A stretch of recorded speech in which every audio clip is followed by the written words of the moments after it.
WHO memberikan indikasi kalau COVID selesai di dunia ini baru tercapai di tahun 2025. Walah, sebuah perjalanan yang panjang sekali ke depannya. Masih 4 tahun lagi. Masih lama ya. Sama lamanya dengan menunggu Newman giliran pegang kendali bernegara. Baik, kita bahas lebih dalam tentang pandemi ini. Dalam kacamata perang, sesungguhnya saat ini adalah masuk kategori perang dunia ketiga.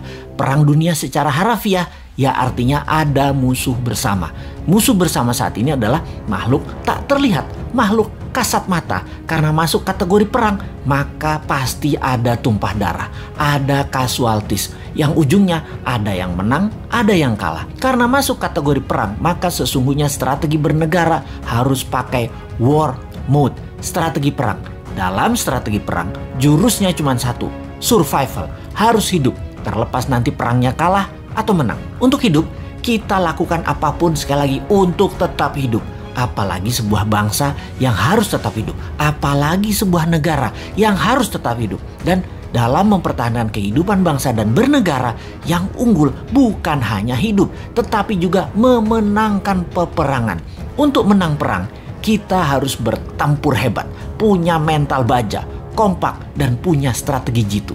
Menurut pakarnya, siapa lagi yang saya ambil referensinya kalau bukan Ibu Siti Fadilah yang saya kenal baik. Beliau banyak menginformasikan melalui YouTube channelnya juga. Kita sarikan bahwa virus punya sifat alami untuk survival, untuk tetap hidup. Biasanya punya 3 periode mutasi. Mencontoh Spanish flu di awal abad 20-an. Gelombang pertama, gelombang kedua, gelombang ketiga, virus bermutasi.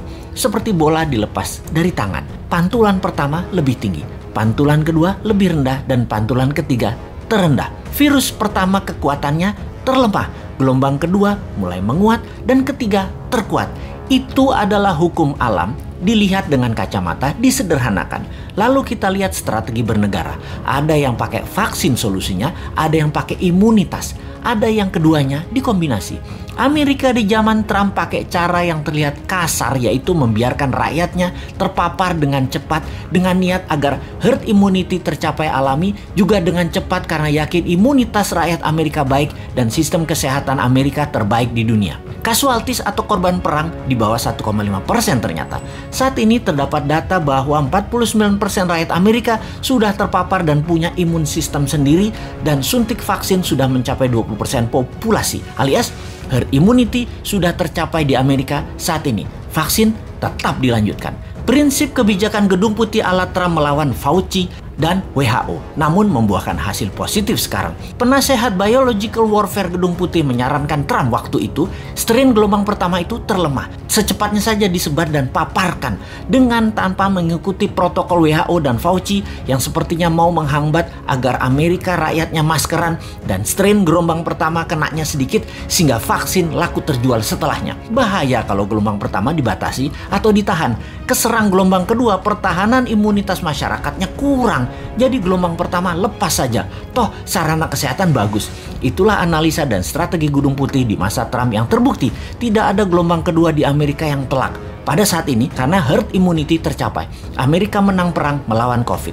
Tiongkok pakai cara kedua, terbanyak pakai vaksin lokal produk mereka sendiri, di mana herd imunitas alami tercapai 20%, yang saat ini 40%-nya ini pakai vaksin, di mana 3 bulan lagi herd immunity di Tiongkok tercapai dengan vaksin lebih dari 60% populasi dan 20% natural imunitas. Tiongkok menang juga perang melawan COVID. Gelombang kedua ketika terlambat vaksin dipakai maka akan berat karena mutasi virus sudah lebih kuat. Dan yang tanpa vaksin terpapar gelombang kedua menjadi berat lagi pengaruhnya atas kesehatan adalah benar. Strategi yang harus cepat-cepat dilakukan adalah vaksin disuntikan ke masyarakat. Di Indonesia, ketika gelombang pertama ternyata hanya memapar 10%-an populasi, dan vaksin saat ini baru mencapai 20%-an populasi. Saat ini gelombang kedua terjadi di Indonesia. Sementara yang berimbas atau vaksin atau yang punya herd imunitas baru mencapai 30%-an populasi. Dan hanya mereka inilah yang mungkin kuat terhadap virus gelombang kedua saat ini. Dan mudah-mudahan sekali lagi tidak ada gelombang ketiga mutasi COVID yaitu COVID yang terakhir mutasinya yang terkuat. Kita harus segera mencapai herd imunitas saat ini, segera. Inilah hal yang kasihan pada pemerintah saat ini. Kita tidak menyalahkan hal ini sudah terjadi, tetapi kita harus melihat ke depan.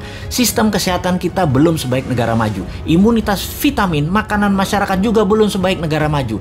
Maka yang terbaik kita bantu pemerintah saat ini dengan PPKM-nya Jawa Bali, kita taat 100%. Diam di rumah selama 3 minggu, gunakan minimum movement selama 3 minggu, makan sehat, hidup sehat, baca buku, dan olahraga. Ini semua karena sudah kadung, dan kadung juga pemerintah beli vaksin banyak banget, sampai 400 juta katanya, untuk memvaksin seluruh rakyat Indonesia. Vaksin ini ada batas waktu, ada expiration date, jadi harus cepat-cepat. Pandemi, kalau penanganannya benar, sarana kesehatan baik, dan imunitas vitamin yang didahulukan, menurut Ibu Siti Fadilah, dengan 50 juta vaksin cukup kok. Kecuali pesan banyak ini karena sekaligus jadi proyek pejabatnya. Ya walahu alam.